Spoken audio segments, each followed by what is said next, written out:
Assalamualaikum warahmatullahi wabarakatuh. Ketemu lagi dengan Kak Furkon di channel Arif Furkon. Bagaimana kabar Bapak Ibu? Semoga senantiasa diberi kesehatan ya dan kelancaran dalam melakukan aktivitas. Oke, pada video kali ini Kak Furkon kembali berbagi informasi yang terbaru ya seputar P3K 2024 tahap 1 ya, di mana teman-teman ini sudah selesai ya melakukan seleksi kompetensi dan hasilnya di beberapa instansi itu sudah muncul. Tetapi kalau di sini Bapak Ibu memasukkan di akun pribadi, di akun SJC ASN teman-teman ya, ini memang masih belum muncul. Dan ini ada klarifikasi resmi dari BKN.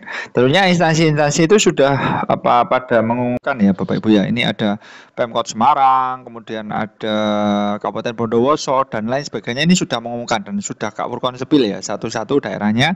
Teman-teman bisa cek atau scroll videonya Kak Furkon tentunya Bapak Ibu ya. Dan ini ada kabar terbaru dari kompas.com Bapak Ibu ya. Ini 30 Desember 2024 part 4. Artinya ini adalah video keempat di channelnya Kak Furkon. Oke. Ini terkait dari kenapa sih kok belum muncul ya di SSC-nya Bapak Ibu. Dan ini dibahas, ada klarifikasi dari pihak BKN. Pengumuman hasil seleksi PPPK 2024 tahap 1 ini belum muncul. Ini kata BKN. Oke, jadi ini ada klarifikasi resmi dari BKN. Coba kita sepil Bapak Ibu ya. Di sini Bapak Ibu bisa perhatikan sumbernya resmi dari kompas.com.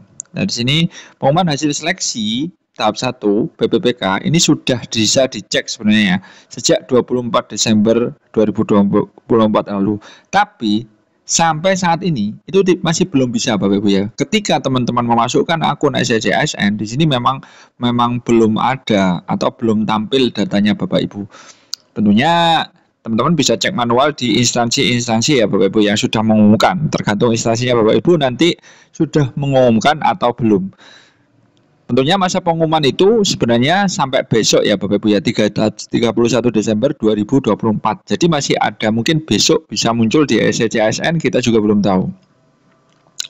Nah nanti, tapi bagaimana jika hingga saat ini itu belum ada pengumuman hasil seleksi tahap 1 di akun masing-masing Bapak Ibu ya maksudnya. Tapi kalau beberapa instansi itu sudah mengumumkan Bapak Ibu ya. Ini di beberapa instansi itu sudah ada. Jadi sudah Kak Furkon bahas satu persatu ya instansinya. Teman-teman bisa scroll di videonya Kak Furkon. Tentunya Bapak Ibu bisa perhatikan bahwa menjawab kekhawatiran pendaftar P3K, ini BKN ini memberikan jawaban atau klarifikasi. Coba di sini Bapak Ibu bisa perhatikan jawabannya gimana sih? Pengumuman sedang berlangsung. Cek berkala pada portal dan pengumuman instansi. Nah, ini sudah ada instruksi dari pihak BKN, langsung aja ya kan lewat jalan tol ya kan, lewat jalan tol langsung cek instansinya Bapak Ibu. Nah, cara cepat ya kan, cek instansi. Nah, tentunya memang beberapa instansi itu memang belum. Lah ini nanti kalau belum mungkin tanggal 31 besok, kan besok terakhir Bapak Ibu ya, seperti itu.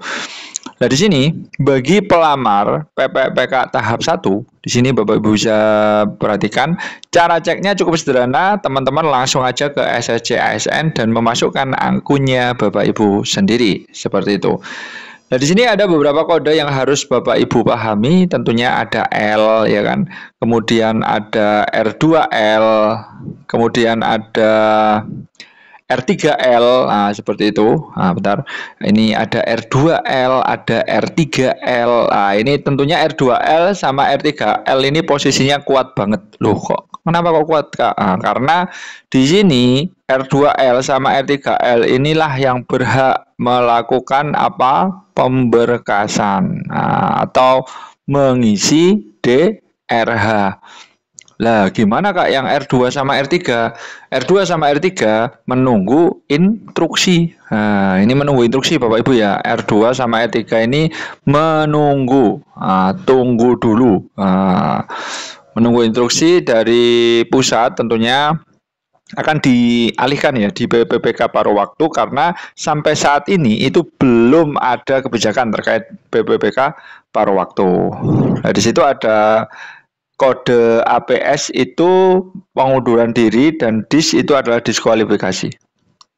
Nah, di sini Bapak Ibu bisa perhatikan di sini untuk poin A, B, C, D itu peserta PPK teknis yang memiliki sertifikat kompetensi sesuai dengan jabatan itu mendapatkan nilai paling tinggi 25% dari kompetensi teknis yang diraihnya. Nah, seperti itu. Jadi ada afirmasi sebanyak 25%, jadi lumayan ya Bapak Ibu ya. Nah, kita sepilkan. Nah, di sini yang baru hari ini itu mengumumkan itu adalah dari Pemkot Surakarta. Ini resmi Bapak Ibu ya.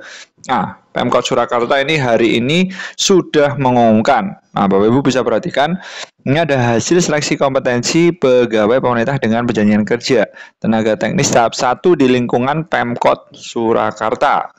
Nah, di sini ada suratnya, sudah resmi. Nah, di sini ada suatu keterangannya, Bapak Ibu ya. Ini tidak jauh berbeda dari instansi lain sih, Bapak Ibu ya. Peserta yang lulus adalah peserta seleksi kompetensi pegawai pemerintah dengan perjanjian kerja tenaga teknis tahap ke-1 yang memenuhi kriteria kelulusan, di mana teman-teman harus dapat kode R2-L atau R3-L. Itulah yang berhak mengisi pemberkasan atau mengisi DRH untuk mengisi formasi yang disediakan. Nah, di sini Bapak Ibu bisa perhatikan bahwa pemberkasan penetapan NIPPK yang dinyatakan lulus itu dilakukan secara elektronik atau paperless. Wah, ini melalui web ini ya.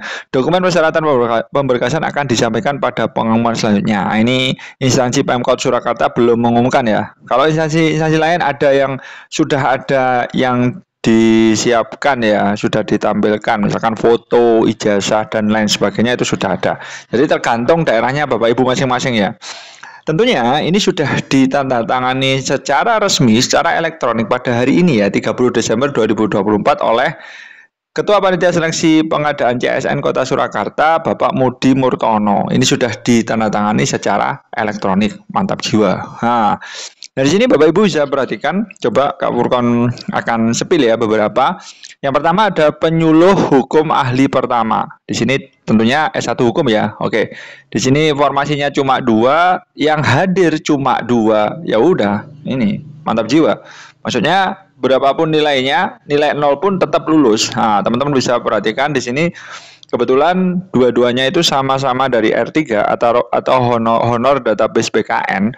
Yang satu skor 456, yang satu skor 335. Ya lulus semua karena tidak ada saingan. Nah, formasi 2, pelamar 2 ya langsung gas saja Bapak Ibu ya. Oke. Nah, di sini Bapak Ibu bisa perhatikan, lah ini kalau ini bersaing Bapak Ibu ya, karena formasi 2 yang hadir itu 4. Nah, sekarang kita cek. Ini adalah formasinya analis hukum ahli pertama, masih di S1 hukum ya, pemerintah Kota Surakarta. Nah, di sini Bapak Ibu bisa perhatikan ada 2 yang tersisih ya, 50-50 ini berarti Bapak Ibu ya. Semuanya ini R3, maksudnya nggak ada kategori THK2 ya, R2-nya nggak ada. Sehingga ini bersaing secara normal, teman-teman bisa lihat nilai 421 dan 409 yang lulus. Karena di sini kalau golongan sudah sama, berarti diurunkan dari nilai yang tertinggi. Seperti itu Bapak Ibu ya. Nah, sini Bapak Ibu bisa perhatikan ini juga S1 hukum, formasinya cuma 1, yang hadir 2. Wah, ini 50-50 juga Bapak Ibu ya. Nah, berarti 1 ini wajib melakukan pemberkasan ya, R2 melawan R3 Bapak Ibu ya. Sebenarnya di sini R3-nya menang ya kan, skornya 391. R2-nya skornya cuma 347. Karena di sini R2 atau THK2 itu menang golongan ya kan. Ya mau nggak mau meskipun R2 ini dapat 0 sekalipun ya tetap lulus. Tetap R2-L. Karena apa yang dilihat pertama kali itu adalah golongannya dulu baru nilai. Kalau golongan sudah sama. Ini sudah teman-teman bisa cek ya, di searching aja namanya teman-teman, kira-kira dapat kode apa, nanti komen di bawah ya Bapak Ibu ya. Dapat kode R2 kak, R3. Nah, yang jelas R2 atau R3 aja. R4 belum ya Bapak Ibu ya. Jadi R2L, R3L, R2 sama R3. Lah ini eman-eman ya, sangat disayangkan karena ini tidak hadir. Otomatis nggak ada yang lulus ya kan, formasinya tetap kosong. Seperti itu. Seperti itu dulu informasi dari Kak Furkon, mudah-mudahan bermanfaat. Wassalamualaikum warahmatullahi wabarakatuh.